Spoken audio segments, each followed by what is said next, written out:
I have gone out to the street like this. Can you hear me? Yeah. When the face is covered, it's always alarming. Ladies and gentlemen, bienvenue dans Trax. Au sommaire ce soir, déconfinement ou flicage, les cyber invisibles ont choisi leur camp. Grâce à One-Cell, la soul est devenue dance. Et enfin, le son d'anti-glamour avec la réalisatrice Heather Young. Nothing about my films are very sexy.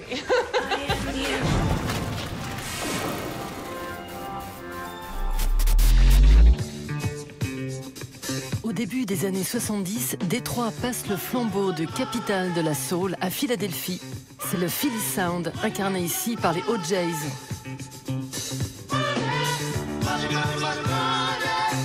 Derrière ce velours musical, il y a des génies du son comme l'arrangeur Dexter Wansel. What Billy Paul once told me early on was I had did this song on him called, along with my own albums, I did this song with him called I Think I'll Stay Home Today, where I used a lot of synthesis on, along with my arrangement, you know? And he said, you should keep doing that because it makes you different. And I was the only one doing it. Pianiste, compositeur, arrangeur et producteur, Wansel est l'un des orfèvres du Philly Sound. Ses synthétiseurs ont propulsé la musique noire dans une nouvelle époque, celle de la dance music. À 69 ans, il est l'invité du New Morning à Paris.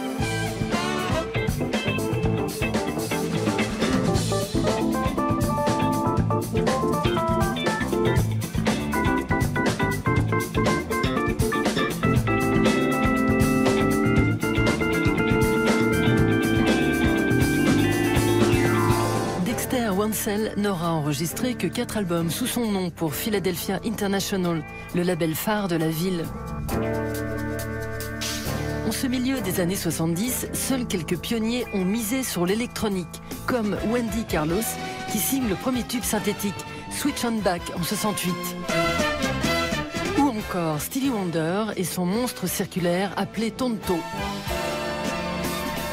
By 74, 75, people started replacing bass with the synthesized bass, you know, and that became popular. And then the next thing, the sine waves and the oscillators became popular. Instead of horns and strings, you would hear oscillators, you know. Le label Philadelphia International couvre un large spectre musical, de la soul en smoking de Billy Paul au funk militant des OJs. Mais il est aussi célèbre pour avoir donné naissance à la disco avec les disques de Teddy Pendergrass et d'Instant Funk dans lesquels Dexter jouait les claviers. They had their own offices at 250 South Broad Street, where I used to go into after I got out of the Army to submit songs. And it took me 4 years to get a song accepted. I was the only one doing it. You know, adding synthesis to full arrangements or orchestrations for that matter. For that matter. So you had the orchestra here, and I would put the synthesizer there. So, but it made me different, and some folks liked it, some folks didn't. Trust me, some folks did want me near them with my synthesizer. Comme Billy Paul, Wansel a grandi dans le ghetto nord de Philadelphie, scène d'émeute en 64 qui annonçait une conflagration nationale à venir. Mais quand sa famille a déménagé, l'école est devenue un enfer pour lui. I was getting beat up, you know, because what happened was when we moved from that part of North Philly to an area, I had to switch schools, and when the kids found out where I had come from, well, you know, they had little gangs and stuff, you know, and I would try to run to make the bus, and I'd get caught and I'd have to fight. And so at one point I said, I'm not leaving this school until they go home. So I started walking around the school after hours, and I walked past this one room, and a music teacher named Miss Mary Colbert asked me what I was doing, and I told her, you know, she said, well, come on in here with me, you know. She showed me a violin and a cello, and I love the cello, so I started playing the cello. Au sein de Philadelphia International, Dexter Wansel devient producteur, compositeur et arrangeur pour Billy Paul, les Jones Girls ou encore Lou Rawls.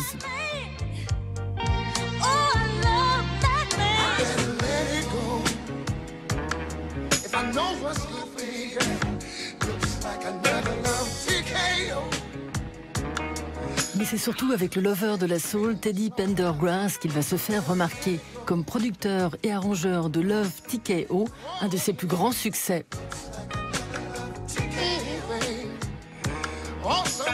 After that album, he would invite me to his shows. The only shows I would not go to with Teddy was because he had two shows that he did call for the ladies only, where only ladies could buy tickets to these shows.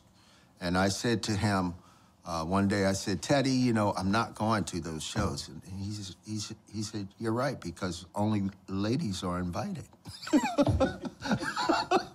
Derrière ces tubes, le studio Sigma Sound de l'ingénieur du son Joe Tarsia, avec sa trentaine de musiciens afro- et italo-américains, connus sous le nom de MFSB, acronyme de mère, père, sœur et frère. On y enregistre tous les albums du label Philadelphia International dirigé par le parolier Kenny Gamble et le pianiste Leon Huff. Membre de la Nation of Islam, Kenny Gamble voit son label comme une machine militante, prônant l'autosuffisance noire ou le refus de la drogue, jusque sur les pochettes de ses productions. What they did with black people in America was that they purposely inputted heroin into all the black communities on purpose. We don't make heroin, we don't make cocaine, you know, but it winds up in our communities the same way that guns do. Why there are so many guns in black neighborhoods around America, it's because of trucks being put in those areas and people go to see what's in them, and there's guns, you know, and it's a sad situation because it continues to this day. Wansel devient directeur musical de MFSB et en 1976, un nouveau groupe débarque à Sigma, The Jacksons, fraîchement libérés de la Motown. Wansel les aide à prendre leur envol avec une chanson qu'il écrit et produit pour eux.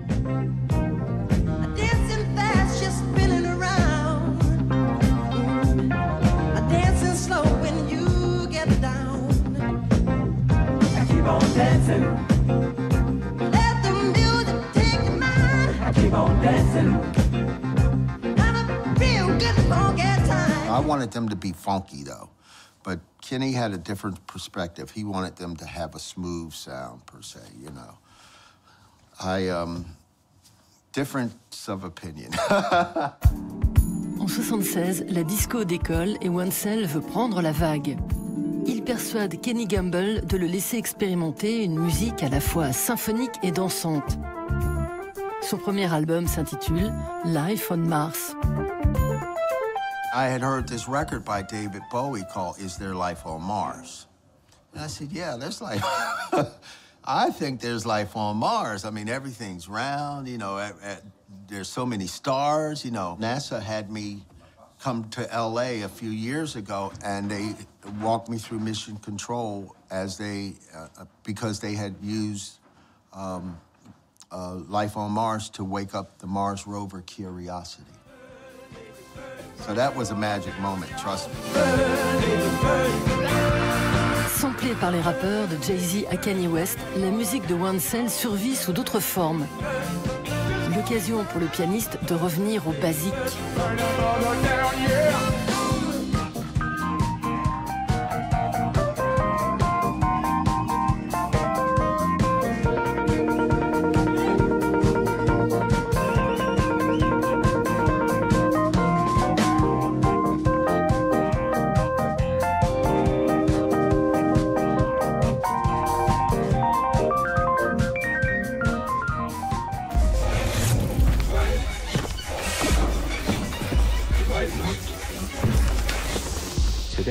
In our world of information capital and global empire, biometric control has emerged as a golden frontier for neoliberal governance. En ces temps de déconfinement, le traçage numérique se répand comme le virus.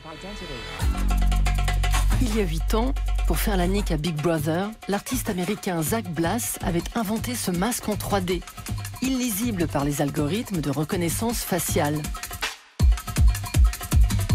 I have gone out to the street like this. Can you hear me? Yeah. When the face is covered, it's always alarming. Avec plus d'1 milliard de caméras de surveillance dans le monde prévu en 2021, difficile de passer entre les mailles du filet. De plus en plus invasives, les techniques de reconnaissance faciale sont aussi de plus en plus puissantes. Biométrie et big data font de chaque individu un être reconnaissable dans la foule.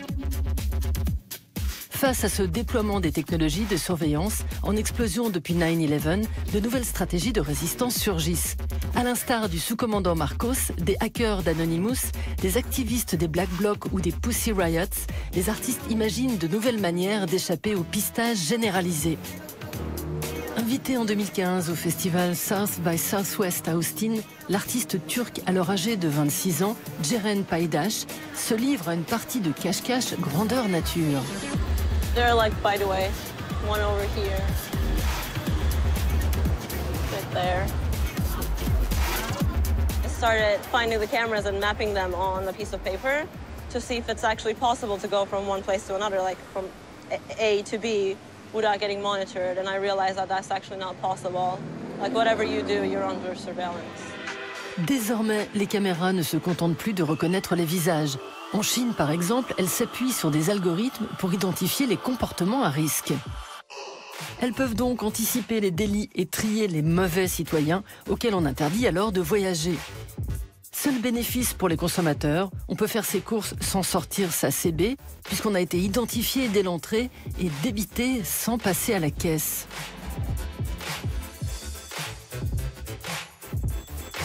Well, surveillance in Turkey is getting worse and worse, like especially during the protests that happened in 2013. There were many cases that I felt vulnerable online, and I heard so many other stories from other people.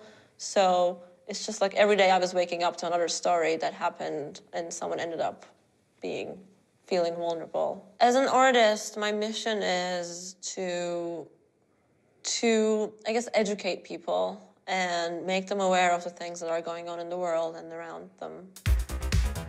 Auteur d'un guide de survie contre l'algorithme, lexique pour échapper à la surveillance électronique, Ceren a créé le parfait accessoire pour déjouer les caméras, un foulard. Équipé de mini-LED infrarouges cousus sur sa doublure, il aveugle la caméra sans être visible par l'œil humain. Enveloppé d'un halo de lumière, le visage passe ainsi à la trappe.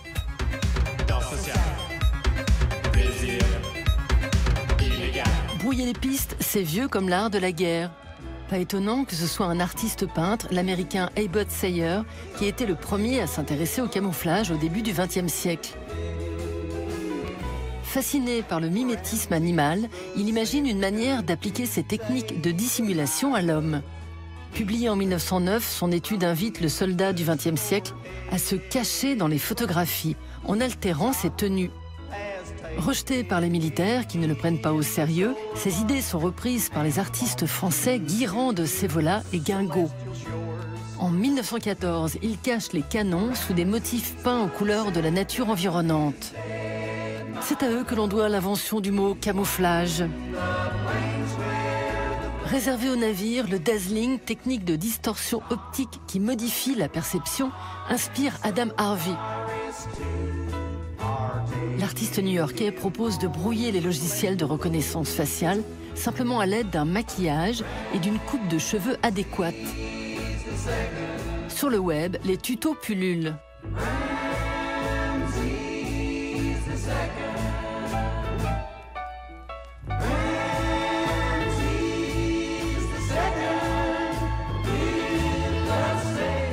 Tune in next next week, and we'll be discussing different ways to hide in public with accessories. À Chicago, où 32 000 caméras sont raccordées en réseau à un unique centre de reconnaissance faciale, l'artiste Leonardo Selvaggio joue la carte du « Si je suis partout, je ne suis nulle part » avec son projet You Are Me Surveillance. Pour 200 $ en version imprimée 3D et 1 $ le kit papier à découper, il offre une reproduction de son visage sous la forme d'un masque hyper réaliste.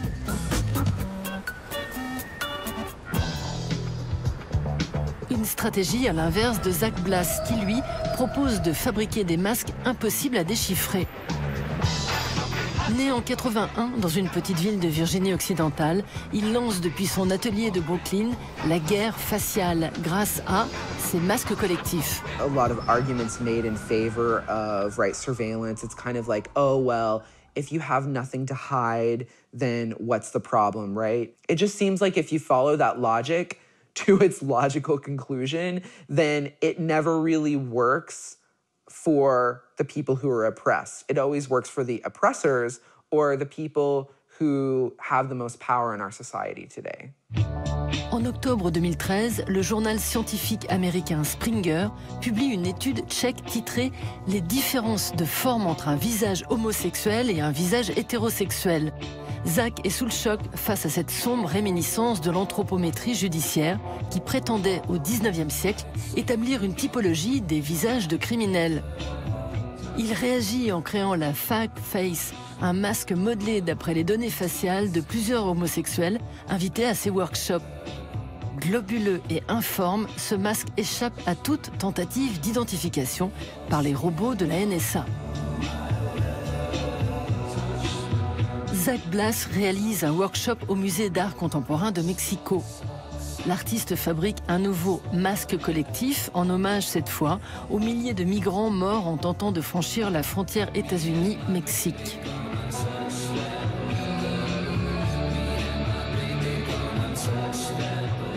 When I was a kid, we never locked the house. I actually, the whole time, from when I was a kid to when I was 18 and left for college, I never had a key to my house. Biometrics, are only becoming more and more domesticated in the sense that they're in our phones, they're in our computer games, they're in creative software now. So that means that now just like tech developers in Silicon Valley or wherever are also, interested in biometrics, but like totally from like a fun entertainment perspective.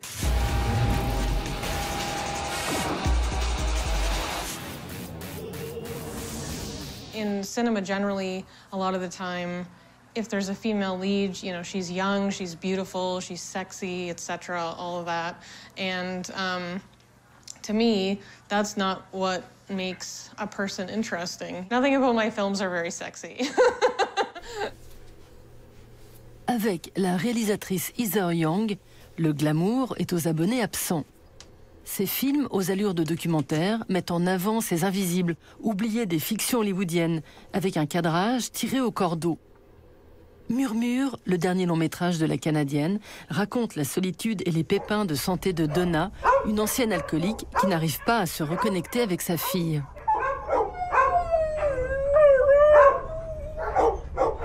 So, the Department of Corrections have sent over your papers, and you're going to start with us today, which is great. And I'm not sure if they told you, but you're going to be doing a lot of dirty work, and the clothes that you're wearing really aren't appropriate. Do you have other clothes that you can bring?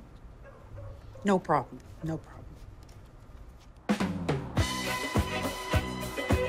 Malgré ce sujet plombant, garanti sans good vibe, la réalisatrice de 38 ans est nommée au César canadien, puis sélectionnée au festival Slamdance dans les montagnes rocheuses américaines, où Murmure remporte le grand prix du jury.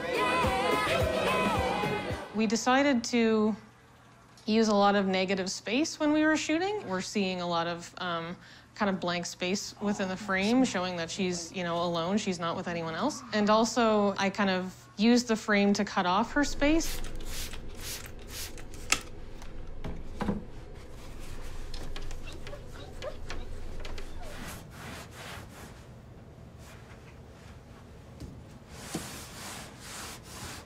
So it was kind of a claustrophobic feeling in the sense that she was kind of not in control of her situation. La réalisatrice découvre lors d'un petit boulot à la SPA l'étrange syndrome de Noé, sujet de son film. L'héroïne ressent un besoin impérieux de sauver un maximum d'animaux, en dépit du bon sens, de ses moyens et de sa santé. It's okay, buddy. It's okay. It's okay, don't worry.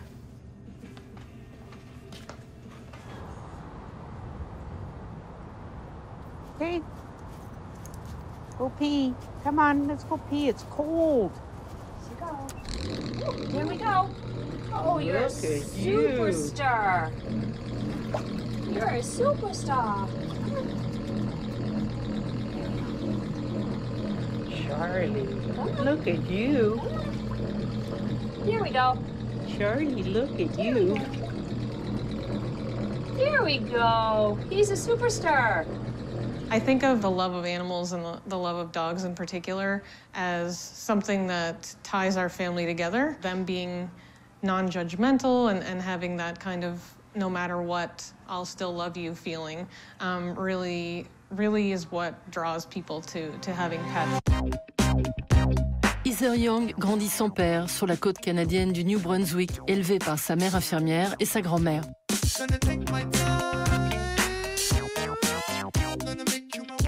Au lycée, elle est bouleversée par des portraits cinématographiques de femmes en crise. Une femme sous influence de John Cassavetes et surtout Jeanne Dillman de Chantal Akerman. Avec cette œuvre, la réalisatrice belge se vante de faire de l'art avec une femme qui fait la vaisselle. Heather décide de l'imiter et d'étudier le cinéma à l'université de Nouvelle-Écosse. En 2012, elle filme sa cousine alors qu'elle accouche de jumeaux, puis élève seule ses 3 enfants de moins de 3 ans. À ces images, Heather Young rajoute des faux messages vocaux et en tire le court-métrage Fish. Hey, it's me, Colin. Just letting you know what's going on with the birthday party for the twins. We're having it at my Aunt Nancy's apartment building. She got the rec room, so that's pretty sweet. It doesn't cost us anything. I'm going to be going and picking up the presents this week, and I was hoping maybe we could go Happers or something, figure something out. That would be great. You can give me a call. I think you should probably really be there for this. You know, it's her first birthday. Lorsqu'Heather Young visite pour la première fois une exploitation laitière, elle assiste à un accouchement et réalise que les vaches, comme les humains, doivent d'abord donner naissance avant de produire du lait. Elle s'en inspire pour son court-métrage de fiction Milk.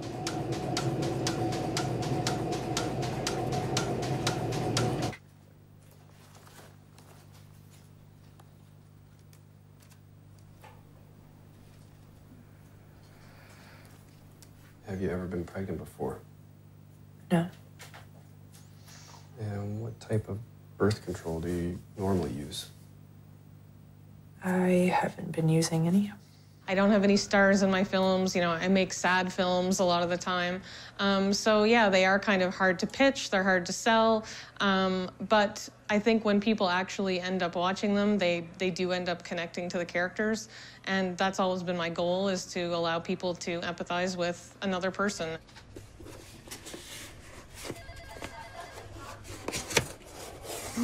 Oh, look at you. Oh, come here. It's okay, it's okay. Hi, it's okay. You're cold. You're cold.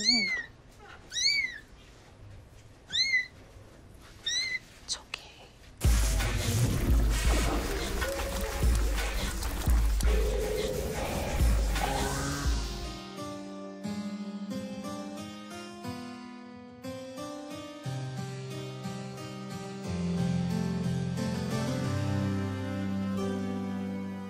Il n'avait pas prévu le Covid-19, mais son futur sentait fort la dystopie. En 2018, propulsé par le succès de son 10e album, Age of, sorti sur le label Warp, Daniel Lopatin, alias One O Tricks Point Never, se prend pour le Captain Kirk.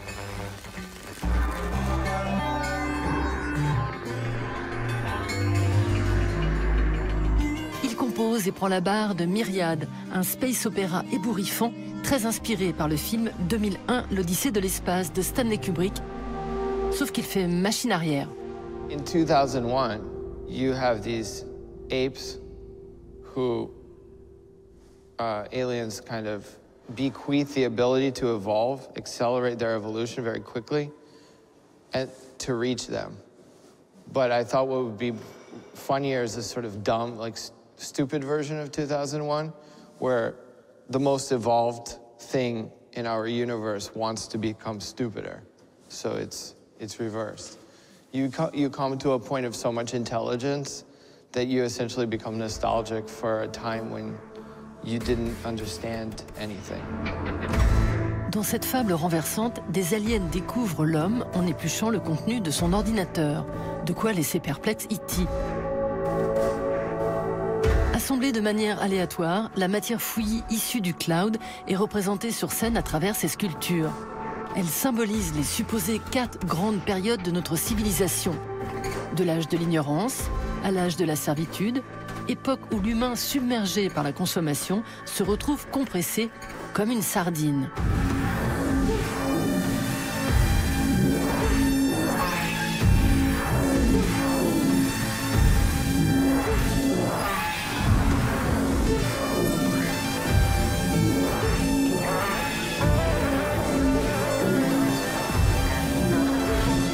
L'apocalypse.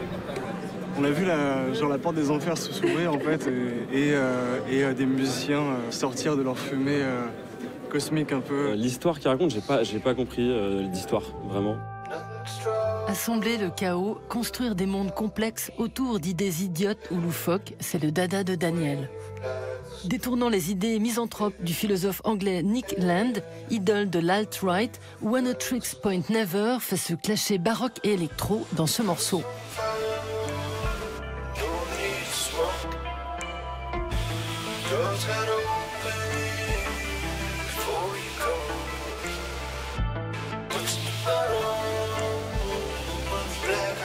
I had this kind of vision of pre-civilization that had no music, but had a very rich kind of sensory life, and probably heard visually. So certain sounds were identified by the action that was associated with them. So I thought that that was really the source of music, probably, was theater.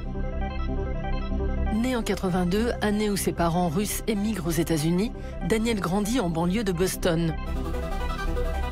En 2000, il part étudier à New York et fait ses premiers pas sur la scène expérimentale de Brooklyn sous le nom de One A Tricks Point Never.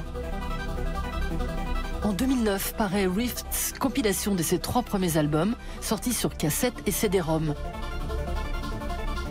L'œuvre lui ouvre les portes du MoMA, où il réalise ses premières performances avec le vidéaste Nate Boyce.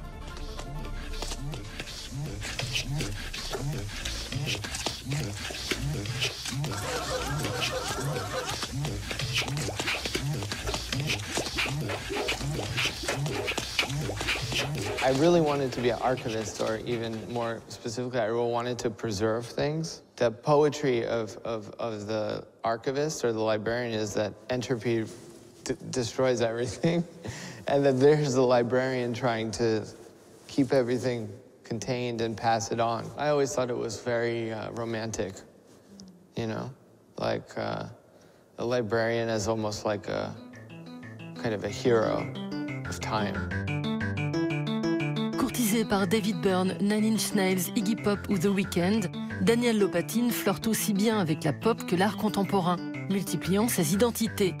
Tanya Shapes, Chuck Person, KGB Man ou encore Sunset Corp.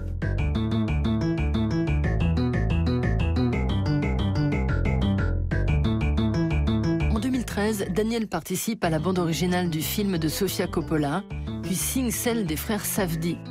Avec Good Time, il décroche en 2017 le prix du meilleur compositeur à Cannes. Les frères Joshua et Ben réalisent alors ce clip pour mettre en lumière sa musique. To lead a pure life. Look ahead in a clear sky. Ain't gonna get there. But it's a nice dream. It's a nice dream. Death. Make me brave. It's all the same idea of my whole career. We're misled to think that we're working on a project of fixing things when really who we are is like a kind of a broken thing. It's our soul.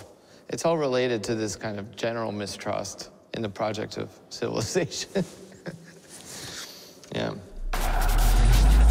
Trax, c'est où tu veux, quand tu veux, sur arte.tv et les réseaux sociaux.